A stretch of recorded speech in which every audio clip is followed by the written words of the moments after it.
like the weapon, like if they just changed, if this update came out, right? And it just kind of came out with all of the new sounds, right? That I love. And they didn't change anything hardcore. Like, I feel like that would have been such a great update, and everyone would have like connected with that update and be like, yo, this is a great update. Like all the sound changes, the bug fixes, great job. But they're kind of getting into this thing, getting into this rhythm where every update they have, where bugs need to be fixed, they introduce new things, which creates new bugs. So the game is constantly not ready, or unfinished essentially.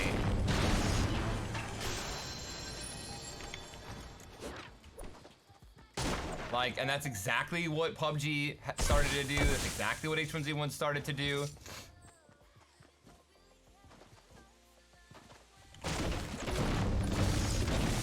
Yo, what is going on, guys? Today I wanted to do a video about the new Fortnite update. Now, there's a lot of mixed opinions about this update, but the majority of people seem to not like it, me included. Now, I'm going to talk about a few things that they've done wrong, and I do, in my opinion, think that Epic will revert this. There's a ton of negative feedback if you've stayed on the social media platforms and stuff, and also from the pros like Myth, Ninja, like you just seen in that clip, and a bunch of different stuff. I'm also going to talk about the, things that I see that they're doing like H1 did, and just, you know, different stuff in general. Now, first off, if you've never seen H1, if you didn't know, H1Z1, Ninja used to play that long before he played Fortnite. And H1Z1 used to be the biggest battle royale of any of them. It used to be like the only battle royale essentially, and it was a huge hit. You know, everybody loved it. Now, H1's problem that they had, which you can watch a ton of my videos and see like in detail what they did wrong, but the majority of the problem they had is they didn't push out any updates. Now, Fortnite have been really good at this. They've put out a ton of updates. You know, they put out consistent weekly updates, but their problem is that they're trying to do too much to the gunplay of the game. The biggest thing with this game is, at least in my opinion, is the fact that the game doesn't really center around the gunplay itself. It centers more around the building aspect of the game, and that's something that no other game has ever done.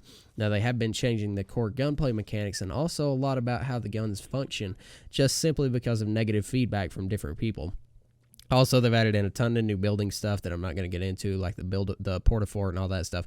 And a lot of people have mixed feelings about that too. But this is just, you know, talking about the new update, essentially, with the slower guns coming out. Now, when the game came out, it had double pump in it. That was my favorite time in the game, in my opinion. Now, a lot of people completely agree with that, or disagree with that, and that's probably going to cause a lot of people to complain. But I did really like double pump. Now, here's why.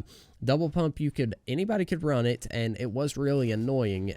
You know, a lot of people did destroy you with it, but, you know, it was something that took at least a little bit of skill. You know, there was some skill to it, and you know, I feel like that's how it is with any kind of thing, not just building, but with like running a pump with a semi or anything like that. You know, they do each have their own skills to them.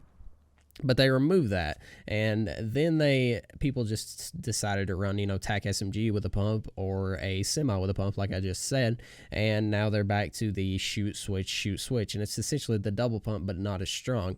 So now they've done this update to where it takes 10 years to pull out your shotgun. In my opinion, this is a terrible update, because not only does your shotgun take forever to pull out, but your sniper does, and the deagle, and that makes absolutely no sense as to why you would make the deagle and the sniper slower. Unless it was just, I don't know. I really don't see their point in doing that. Maybe the deagle, because it's slower, you know, to pull out, so you can't run pump and then deag. But the sniper has nothing, like, there's no reason they should make that slower to pull out. And they're essentially just closing in the gap between really good players and really bad players, and making them on the same playing field, kind of like how they did with, a lot of people say they did with the Porta-Fort, is, you know, you don't have to build now. You can just throw down a grenade and it builds a fort for you. And a lot of people don't like that either. They're catering too much to the casual people that are complaining, which this is a casual game. But to a certain extent, they shouldn't be just listening to nothing but the casuals and doing, like, you know, updates surrounding them. But in my opinion, the reason that they're going, like Ninja said, kind of in H1's path is that they're catering to the casuals. Like I said, you know, the casuals are a majority of the game, but to a certain extent, you can't listen to the casuals. And that is exactly what H1 did for a while. Then they switched completely and started listening to nothing but the pros. Now, I do think they will revert this update. Like I said, I don't think it will be a update that will stay. The slowness of the shoddy is really, really clunky, and it's really slowed down the gameplay, and a lot of people really dislike that. So I can't see this staying in the game, but that was just my little take on it, my little rant at least. If you haven't ever seen the channel before, make sure to subscribe, like the video, you know, comment, all that stuff. I have kind of, you know, I used to be an H1 channel here, and I'm now just kind of on the fly. Just, I guess you can call me a battle royale YouTuber. I cover a lot of battle royales, but hope you did enjoy. If you did, make sure to leave a like and a comment, and I'll talk to you in the next video. Peace.